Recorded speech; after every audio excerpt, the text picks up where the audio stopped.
Hi there, this is Erica Merrill, and I'm the founder of Perfect Legal Video. And I am so excited to have one of the leaders of the No BS groups. And she's an entrepreneur, so she's had several companies in her life, and she's going to tell us about a lot of this today. This is Becky Auer, one of my good friends, and I want to welcome you today. Thank you so much for coming on the show. Woohoo! We've been wanting to do this for forever, so I'm so glad that we're finally getting to do it.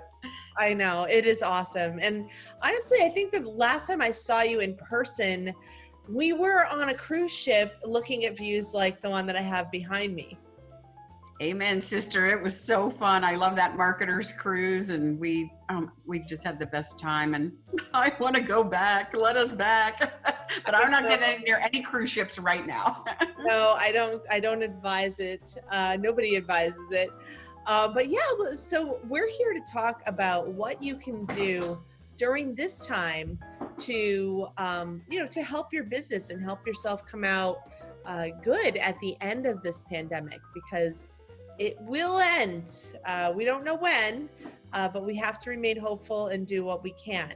So so let's start off with talking about what you do for businesses and how do you make money right now? I mean, I know you run groups, and that's one of the many things you do. So Why don't you just give us a little overview? Sure. So one of the best parts about what's going on right now is everybody's getting familiar with going live and going online and what all that looks like. So my background, just for people who I might not have met out there, is that I started 3 multi-million-dollar businesses. The last was a restaurant that I started and took from $0 to $6.5 million. With really no restaurant, with no restaurant experience. I don't know what I was thinking, but kept it there for 7 years, sold it, grew a list to 63,000 unique customers. Like, it was great and exhausting all at the same time, because we had 108 employees and it was busy. It was really, really fun. But what happened during that time was people said, oh my gosh, why is the restaurant so busy? What type of marketing are you doing? And that spawned off a passion of mine, which is marketing. And so in 2006, I started the No BS marketing meetings, where I help small business owners, sales professionals, entrepreneurs that want to learn emotional direct response marketing. And I was taught by the best, Dan Kennedy, with GKIC back then, and it's No BS Advantage now. And I just had the best teacher, and I took that, started doing these events where I taught direct response. And what that means for people that don't know that term is, it's not like brand advertising like Nike and Coca-Cola, and you just dump a whole bunch of money into it and pray that you're going to get some business. Everything with direct response marketing is measurable, and you can tell, like, if you spend $500 on a postcard or on a Facebook ad or something, you're able to measure it. And so for small business owners out there, it's so important to not just be willy-nilly with your marketing dollars. You want to be able to track everything. And so that's what I teach. And so from there, I do meetings, and now I do VIP meetings and mastermind groups and everything. So it's really, really fun. And it's just so fun when, as you know, because you do a lot of this with clients too, when they see the light bulb moment, like, it's really, really fun to say, oh my gosh, I see it, and I used what you said, and I got results. So that's what is the best for me. It's so true. And you know what? I met you at a GKIC marketing event. I don't know, maybe 5 or 6 years ago now. Yeah, at least. A little bit. But yeah, and I know that when I went there, my mind was completely blown, because I was an old school, just cold call and get the results that way kind of a person. But that's very time consuming. So, what they were teaching you is how to get results quicker, how to get credibility quicker, and, how to make yourself into a celebrity so that you can get more business. And so I know that look, I help my clients by doing things with them in marketing with video. And I know that you are helping them with the number one thing that they should start off with to gain credibility and celebrity. And, it's called authority marketing. And it is absolutely the first thing I do whenever I roll out a new product or a new company, is what you're going to talk about today. So I don't want to, keep them from the secret for much longer. And I'm going to give you the honor of talking about what it is you do. What is the first thing you should do when you start a business? Well, it's such a great question, and I actually posed the question. So I did a live, right, with about 60 people on it just this past Tuesday, and I did a poll, right? So I was kind of getting more familiar with the Zoom and all of those kind of things. And I put a poll up that was like, what do you want to learn next month? Because I teach the meetings, every month. And the number one thing that they chose in my poll of 10 different things was how to become influential, how to become the authority in your field. So it's right at the forefront of what every small business owner should be doing, and kind of what that looks like in my world. And I know in your world, you do it all through video, but you're very versed as well at having a book and writing articles and, all the things that needs to come with that. And it doesn't have to be, like an Oprah thing, but if you are in a specific field, if you're in a specific industry, you want to be the authority or the expert in that field. And so how I do that on my end is I start with, I don't want to overwhelm people with, oh, you have to have a book that's 300 pages and good luck with that. No, I start with a little baby book, just like this. It's a pocket book, and it's called Ask the Expert. And it concentrates on one problem, one solution. One problem, one solution. So like, just as an example, I did one here for Dr. Carlos, right? What every patient needs to know about braces. So this is just a sales tool for you. Very simple, very easy to do. The best part about it is I do 90% of the work after an interview. And then you say, okay, let it go. And that literally becomes your business card, And so instead of having like a little business card or something that you created that's this big, now you can come in, and when you pull this out to give to somebody, they say, this is always the little thing that they say, oh my gosh, you actually wrote the book on it. And they find that hilarious that they actually said that, but it is true. And it does position you as the expert. And so everybody that's out there wanting to write a book, or ever had a desire to write a book, or has tried to write a book and has failed, because it's not easy. When I tell you this is easy, because my clients are busy and they don't have time. And I say, let me handle it for you. Let's start there. And then from that one thing, then we get into writing press releases, getting them syndicated, getting all those SEO links back to their sites. If they want to have, or even if they do have a book, we can take that book and create it into an Amazon bestseller. Or if they want to take a little bit more time and actually write the book, we can create an Amazon bestseller campaign for them. So there's a whole bunch of different things that we can do depending on where they are in their process, what they want to accomplish. And most of what everybody wants to accomplish, as you know, is to be seen as the authority, to be seen as the expert, and then to be able to use that thing. This is what I use. And you use the interviews coupled with, all of those different things. So the more you do, the better you get, and the better positioned your client is. So it's really, really exciting.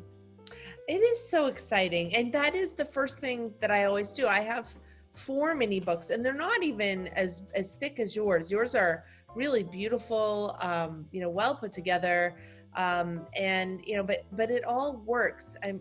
It doesn't have to be a crazy amount of work. And if you want someone to just get it off your plate, because God knows that half of us now have just become part-time school teachers, as well as everything else with this pandemic. I have a first grader, so I'm literally sitting side by side for several hours a day. Exactly. God bless. God bless. My kids are older, and I wake up every morning thinking, "Oh my God, like I was one of those people that would have the glass of wine when they went to school. I'm like, have a good. The summer's over. Have fun, kids. Yeah, You want to get some work done." it's so true. And so you know what? We've kind of skipped over what's going on right now, but the fact of the matter is, even though starting any new marketing thing, I mean, there's a list of things you can do for your business. I believe that having a book is the number one thing. Because with anything in marketing, you should be able to use what you're doing over and over and over again in your marketing. And once you have a book, you could use each chapter separately as little papers or articles. You can turn those into video blogs. Right. That's when you call me. Or you can do it yourself. You can turn each one of those chapters into something of a sizzling offer for landing pages. There's just, and I do use mine as a business card too. I don't have business cards, I have books. And you know what? People don't throw them away. That's exactly right. I lose business cards. I don't know about you. I'll come home with a pile, and they get an elastic around them. They might go in the drawer, and then, if you have a team, you can do a little more with those. But if you have a book, I have people tell me, look, that book has been sitting in my car all year, or this book has been on my bookshelf or on my desk even. It almost feels wrong to throw a book away. You think, oh, I don't want to do that. Yeah, no, nobody's going to throw a book away. That's sacrilegious, I think, in a way. That's right. So, I mean, I love that you're doing this and that you're making it easier, because honestly, when you're an entrepreneur and you are wearing a lot of hats, there are just some things that are not your best thing to do. And you might be fine, you could do it. I'm sure it might take you 2 or 3 times longer to do it though.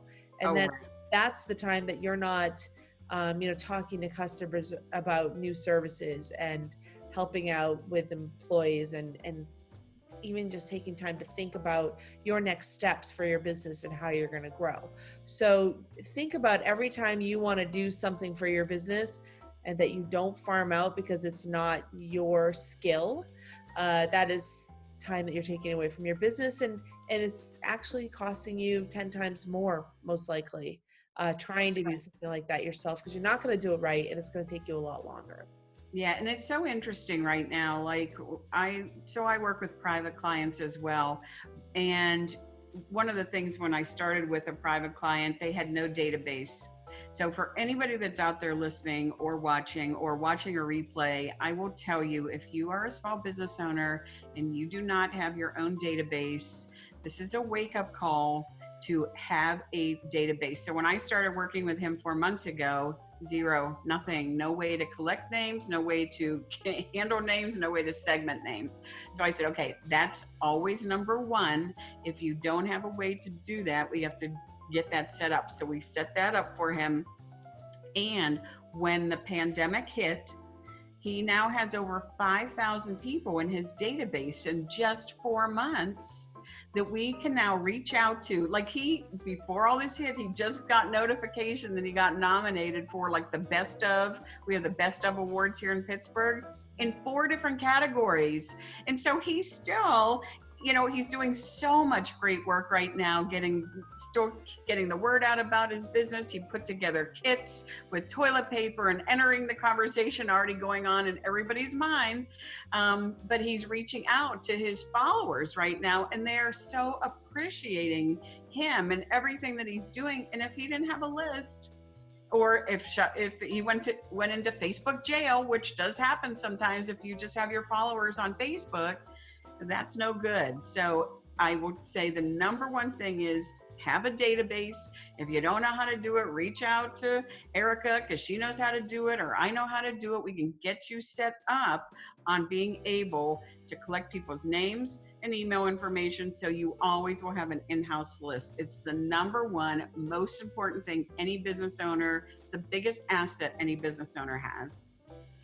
Absolutely. And I'm glad that you're helping people with that, because, so many people just depend on referrals.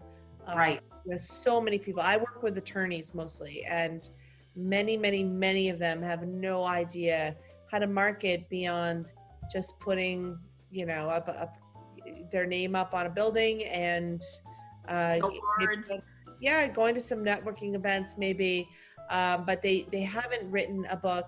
They are not the expert. The ones that are smart enough to do that, how much more impressive is it when somebody comes in to hire you, that you send them away with a book that you wrote, or several books on whatever topic you happen to have been in there for. Right. How to survive for your clients, right? They could do how to survive a divorce, how to keep the house in the divorce, or, whatever their field is for being an attorney, then you take one problem, one solution turns into one book. So if they have 10 different areas of expertise, they should really have 10 books, because then when you go in to meet with them and decide whether you're going to hire them, they leave with a book, and the book is really you answering questions that lead back to you as the expert, with testimonials in the back and an introduction in the front with all their information. It's like the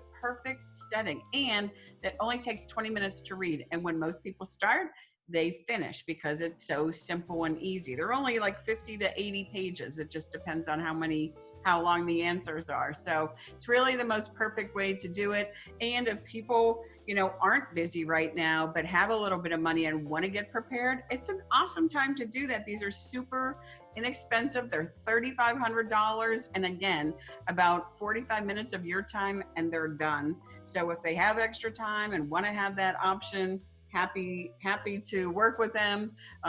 You certainly know with your clients how busy they are. And are they busy during this time too? Are they still working, most of your clients? Well, some of them are very busy. My bankruptcy clients are certainly busy. Divorce attorneys.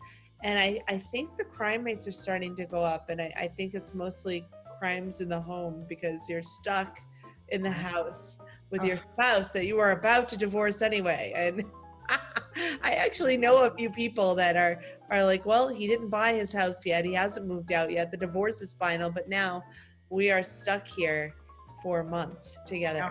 So who knows? I'm not wishing for any of that, but there are definitely clients that are going to be fine. And I mean, the smartest people, the smartest entrepreneurs are going to keep a level head. And it is definitely scary. There's plenty of things to look at, but one of the best pieces of advice, there's so many pieces of advice from Dan Kennedy, but one of the best ones was that, like, what are you occupying your mind with? Like, what is your mindset on a daily basis? And if you sit there and watch TV or scan the news 24/7 on the pandemic, then you're not going to be able to accomplish anything, because you're going to take yourself from here, your good mindset, and it's just going to sink. And so, yes, be aware, keep up with it, but don't spend your entire day and night worrying about it, watching about it, doing that instead of doing things that are going to help you on the other side of this. And I think that's really good. It's such a good point, because, when all this started, right, I had a neighbor, if I can share a quick story, whose husband had passed away last year. And she came over, and it was just starting. We're in Pittsburgh, and it was just the stay at home, just kind of went into effect. And she's like, I know you don't want me in your house, but I'm just so lonely.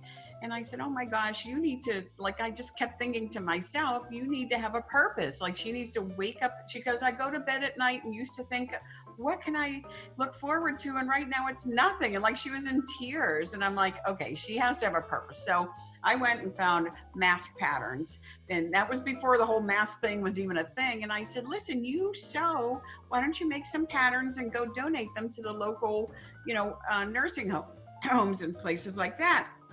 She said, great. Well, then I posted my little story on Facebook, and one of my No BS members who has a heart of gold said, we have to do this. Everybody is going to need a mask at some point. And we didn't have any idea like how true that was. Like today's April 2nd, 2020. And like they're suggesting now everybody have a mask.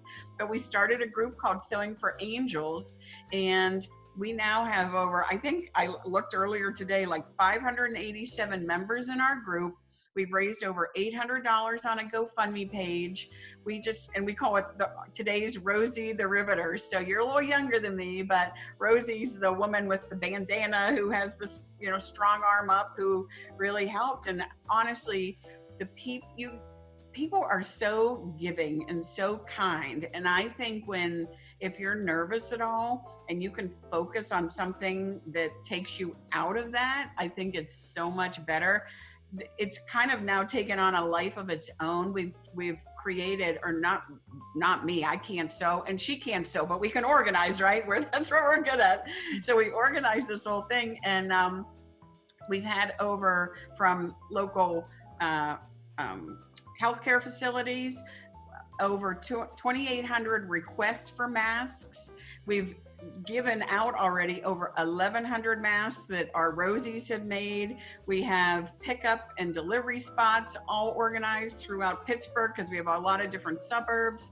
So I just tell you all that, or I share that with you because if you're nervous, about things as a business owner, jump in and get involved somewhere else, because I feel like the more that you do that, the more people will remember that you did that, and they will. Like the gal who's doing this with me, she has a photography business, and like that's our hub, and it's an hour away from here, but like we do collections, we take it all to her, she sprays everything down. We have all these procedures now that we just learned, and I'm really hoping that the people in our group, and she's getting all sorts of like interviews, like she's being interviewed in an hour, and she wanted me to be on. I'm like, no, Mary Beth, like you are a freaking rock star. You can handle this. You talk to them, because it's not the reason I'm doing it, right? But I pray that people support her, because she is sitting in her studio without food, without anything, like sewing masks and getting them all disinfected.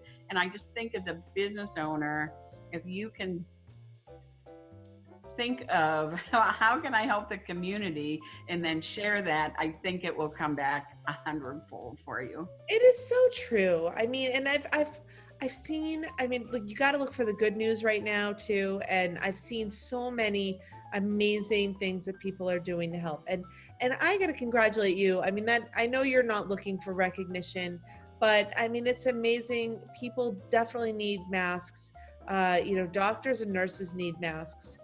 There's like all these stories of hoarding and everything else. And, that is just ingenious that you're doing that. So I want to thank you so much for helping out the front lines of all of this. Oh, you know what? It's my pleasure. Of course, that's not how it started, right? I wanted to help one person. And that's what I would suggest to your audience. Just help one person. And like, look where that took us, we're helping so many people right now who had nothing, not even a face shield or a mask or anything. And, Erica, one of my kids has cystic fibrosis. So this is really close to home, this virus, right? Because if she gets it, it's not good, because CF affects your lungs, and she's bad as it is, right? So if she gets the coronavirus, it's not a great situation. So I think I did exactly the same thing. Like when she got diagnosed with cystic fibrosis, which is a genetic disease, which neither of us, knew that we had, because you can be a carrier your whole life and it doesn't matter unless you get with somebody else who's a carrier. But that's kind of what I did in that same situation, is I took all that angst and like, well, why me? And turned it into, well, why not me? Like, we didn't know. And how now can I help that situation? And I just think when you come from a mindset of how can I help, instead of, why me and things like that, then it just spreads throughout the community. I love it. And I love you. I think, you've always been just such an amazing spirit. And I don't usually even talk like that, but that some people just have a glow about them. And you have overcome so many things in your life. And if anyone has a child that has been sick to the degree that yours has, they can really attest to how much strength it takes to overcome that while also running businesses and educating yourself and continuing to grow your mind as well as your family and your business. And it's just amazing. So I want to thank you for doing what you're doing. It's incredible. Oh, thanks. That's so nice. Yeah, no, it's, it kind of seems normal. Like when this thing was blowing up, I'm like, I actually have to get back to work here. So I have to stop concentrating on that right now for today and go over here. And like, she totally understands. We're all just trying to do what we can do. Just even with pickup and delivery of the fabric, you'd think that would be so simple, but it's not, because we have a big area. But thanks for saying that. It's, it's in your heart, man. Of course. Now listen, send over that link and the information, and I will put it on the edited version of this interview. And Okay. we'll put that all over my my social media platforms, and you can put it on yours as well. And that's what I'm doing for the pandemic, helping entrepreneurs, by doing these free interviews to help, get the word out about what what they do, how they help, and help people get out ahead by the end of this, because it will end and we are all gonna make it. Hopefully most of us will make it in one piece if we just stay home. That's right. I know. And I think it's so hard. Like, as you sit, so as I said, it's April 2nd, and as you sit, right? So at nighttime, of course, I'm watching Netflix like everybody else, because I'm so sick of being on the laptop, because that's all we're doing.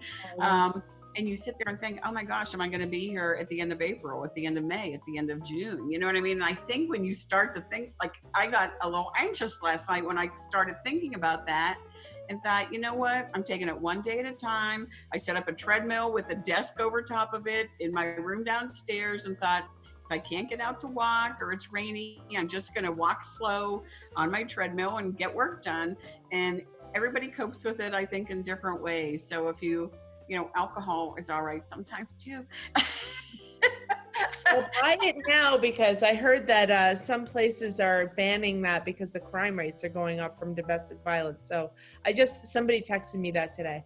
Not to start a big surge of people buying alcohol, but yeah, right. Oh, I never even thought of that, but Me neither. In Pennsylvania, we have state stores, and they were actually closed as non-essential. And when they opened them up yesterday, it was only buy online only. And of course, the infrastructure is not there. Like, whoever buys alcohol online, you go to the liquor store and you get one. I know in most places it's like in grocery stores, but not here. And really? It crashed the website. I mean, it's like hilarious when I talk about it, because like, seriously, what did you think was going to happen? Like, people like to drink, they just do. There's nothing else. Well, I mean, you can't say that. I don't want to be a bad influence. There's plenty to do. We are doing plenty of things besides drinking. I have tea right now. But I'm quarantined alone most of the time. I have my 7-year-old, soon to be 7. Actually, we're gonna have a birthday party here. She's not gonna have her birthday party, and probably for a few months after her birthday this time. But it's you do what you got to do to get by. Do what you got to do. But it's amazing too. Very productive.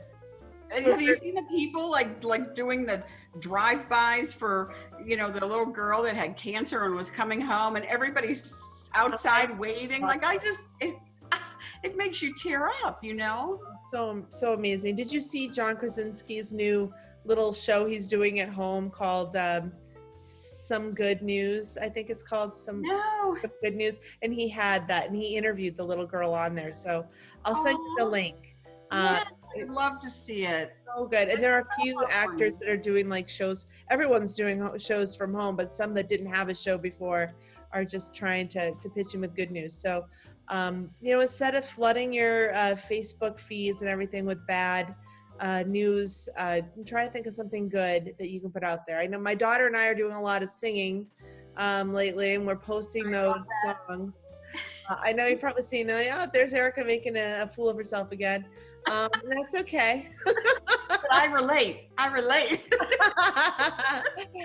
Hey, we're we're getting creative here in this quarantine situation, aren't we?